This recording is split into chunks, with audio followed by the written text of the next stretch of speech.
closing statement to summarize your appeal to the government and to the public. Maybe we'd like to, and then maybe last si Mr. Ortiz, unahin natin si Mr. Guerrero tapos si Attorney March to talk about your advocacy, your organization, and your appeal to the government about this issue and labor.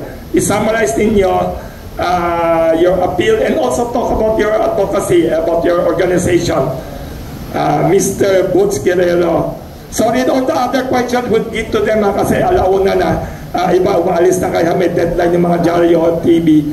Yes, Mr. Butch Guerrero, PCCI Labor and Employment Committee Chairman and ECOP Director and Labor Expert. Okay, salamat Wilson.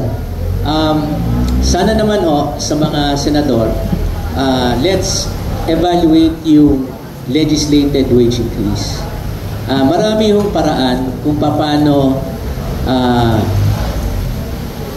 maitataas ang kabuhayan ng ating mga manggagawang Pilipino.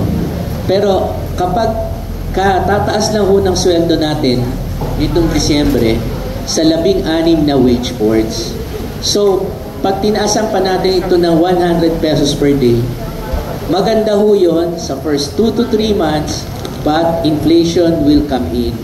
At pag pumasok yung inflation, ang unang-unang tatamaan ay yung informal sector.